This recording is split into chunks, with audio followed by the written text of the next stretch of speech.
Salam sejahtera. Saya mewakili ketua bagi kumpulan 3 iaitu Muhammad Safaruddin bin Sani, dan ahli kumpulan saya pula ialah Muhammad Azrul Ashraf bin Babini, Muhammad Nur Hakimi bin Muhammad Nuruddin, Muhammad Fitri Adili bin Razali dan Neil Anderson anak company.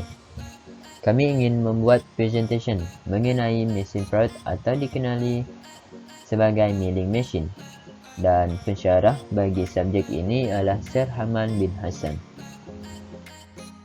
Untuk pengenalan, Prout ialah proses membuang atau menarah logam atau bahan dari bahan kerja dengan membuat sopan ke arah putaran pemotong Prout. Kerja yang boleh dilakukan di mesin Prout ialah seperti merut rata, permukaan bersudut, menggerudi, menggerik, melurah kunci pemotong gigi, gear, memotong lurah helix, kedai kerja khas dan lain-lain. Untuk lukisan teknikal, kita dapat melihat di mana ada 3 gambar, iaitu gambar pertama Prout biasa iaitu horizontal milling, dan gambar kedua ialah Prout tegak vertical milling, dan seterusnya Prout semesta iaitu universal milling. Untuk Prout biasa horizontal iaitu horizontal milling mempunyai meja yang bergerak membunjur yang ditetapkan bersudut tepat dengan spindle. Pergerakan yang boleh dilakukan oleh Prout biasa ini ialah pergerakan membunjur ataupun bersudut tepat dengan spindle, pergerakan melintang ataupun diselari dengan spindle, dan pergerakan tegak iaitu ke atas dan ke bawah. Untuk Prout tegak vertical milling pula ialah meja dan spindle berada di kedudukan yang sama dan pemotong rod dipasangkan pada spindle. Spindle boleh bergerak turun dan naik, sementara meja boleh bergerak menegak, membujur dan melintang. Dan terakhir, Prout semesta universal milling direka bentuk bagi melakukan beraneka kerja meraut. Meja boleh dikilaskan bersudut dengan spindle pada satah mengufuk.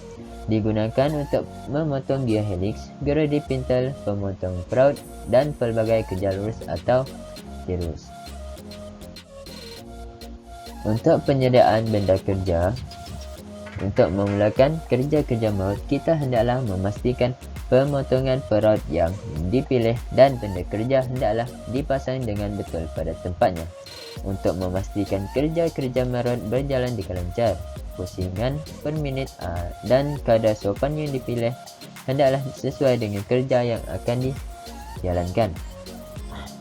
Untuk penyediaan mata alat pula, pemotong Prout dipasang pada mesin dengan menggunakan arbor atau collet. Arbor ialah satu aci yang digunakan untuk memegang pemotong Prout. Collet pula ialah collet berbentuk tirus dan terbelah pada panjangnya, digunakan untuk memegang gerudi atau lain-lain alat yang berbatang tirus di dalam spindle mesin. Untuk adapter atau penyusun digunakan apabila tirus spindle tidak sepadan saiznya dengan tirus pada alat pemotong atau arbor. Untuk penyediaan personal protective equipment dalam alatan keselamatan pula ialah: yang pertama, untuk melindungi mata dan muka, iaitu antara alatnya ialah goggles keselamatan, cermin mata dan perisai muka penuh boleh memberi. Ini membolehkan anda untuk lebih lagi perlindungan yang diperlukan untuk mata dan muka.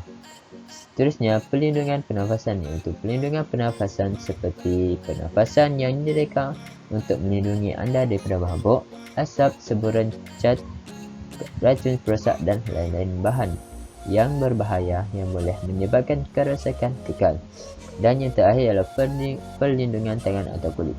Antara alat perlindungan tangan dan kulit ialah sarung tangan adalah satu item penting dalam menyediakan perlindungan kulit. Beberapa contoh sarung tangan yang biasa digunakan sebagai PPE termasuk sarung tangan getah, sarung tangan tahan potong, chainsaw sarung tangan dan sarung tangan tahan haba. Assalamualaikum dan selamat sejahtera.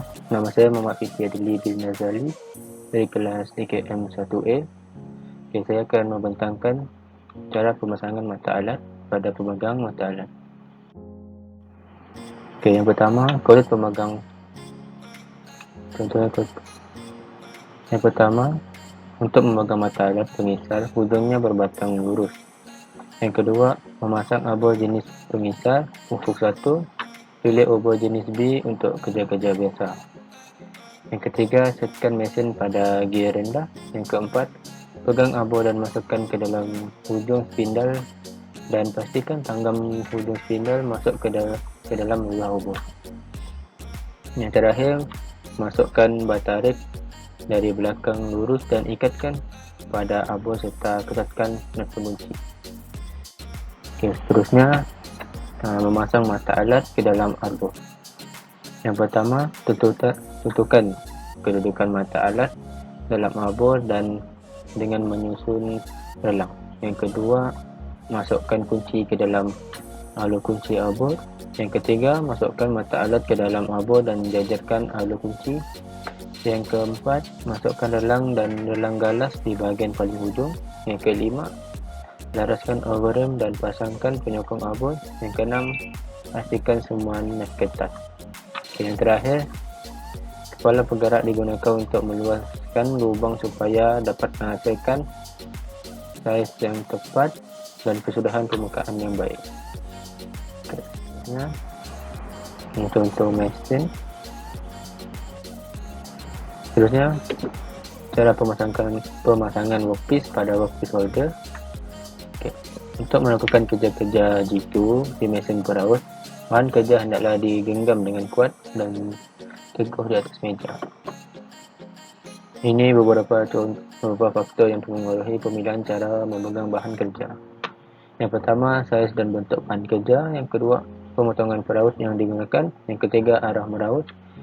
Yang keempat, jenis rautan, kasar ataupun halus. Yang kelima, kepingan yang hendak dibuat. Seterusnya, contohnya. Okey, yang terakhir, di antara alat pemegang bahan kerja yang biasa digunakan ialah yang pertama, pencengkam beserta bolt dan nut. Yang kedua, ragum biasa. Yang ketiga, ragum tapak kilat. Yang keempat, ragum semesta. Yang kelima, pelat sudut. Dan yang keenam, meja rotari. Okey, itu saja daripada saya. Terima kasih. Milling mesin mempunyai setting kelajuan spindle, iaitu formula untuk menghitung kelajuan spindle putaran per minit adalah kelajuan spindle PM bersamaan dengan kelajuan memotong per P darab diameter gerudi, iaitu KP darab 1000 per P. Contoh soalannya adalah hitung kelajuan spindle yang sesuai untuk gerudi lubang yang berdiameter 15 mm di atas keping keluli lembut dengan menggunakan gerudi tahan lasak. Kelajuan memotong yang digunakan ialah 25 mm per minit. Penyelesaiannya adalah kelajuan spindle PM KP darab 1000 per PD, iaitu 25 darab 1000 per 3.142 darab 15, 25.000 per 47.13. Jawapan kelajuan spindle kita dapat adalah 530.4.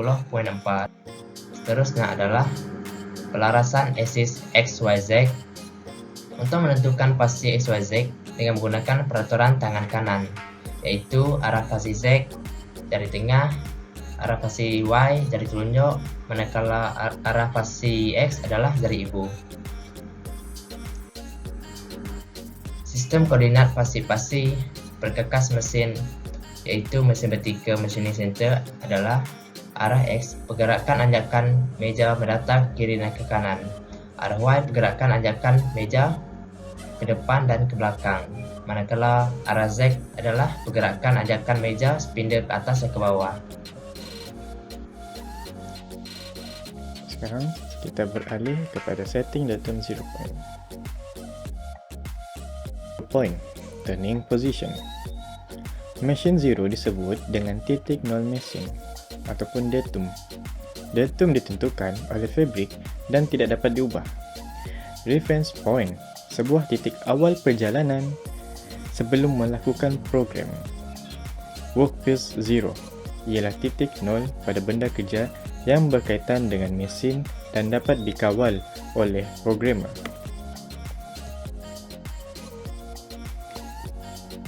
Mari kita lihat video. Mencari titik kosong untuk paksi X. Dan semakin dekat dengan bahan kejap, semakin kurang getarannya.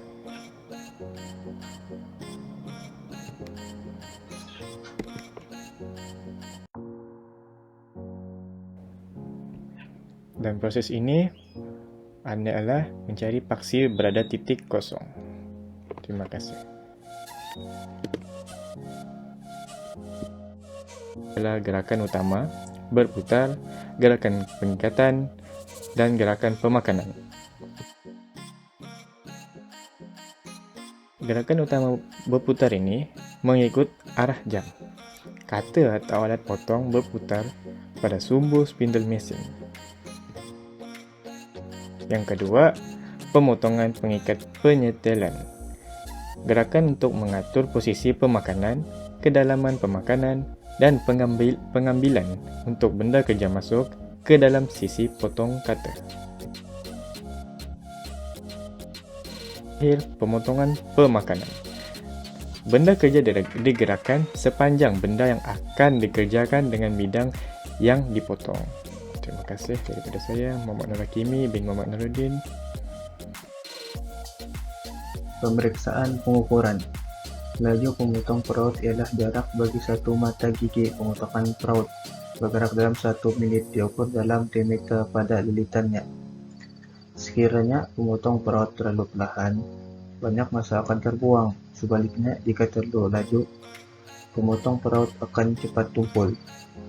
Oleh kerana jenis-jenis logam berbeza dari segi kekerasan, struktur, dan kebolehan mesinnya, maka laju pemotongan yang berbeza mestilah digunakan bagi setiap logam itu. Buka dan kemas mesin. Pastikan mata alat dan benda kerja diikat dengan ketat sebelum memulakan bekerja. Jangan gunakan udara mampan untuk membersihkan tatal. Gunakan gurus kecil apabila mesin telah dihentikan. Sebelum menggunakan mata pemotong, pastikan saiz dan jenisnya sesuai untuk suatu operasi yang tertentu. Pastikan juga topi mata pemotong sentiasa tajam sebelum digunakan. Gunakan ppm dan kadar hantar yang sesuai untuk setiap operasi supaya mata pemotong tidak cepat rosak dan halus. Itu saja dari kumpulan kami. Thank you for watching dan semoga bermanfaat.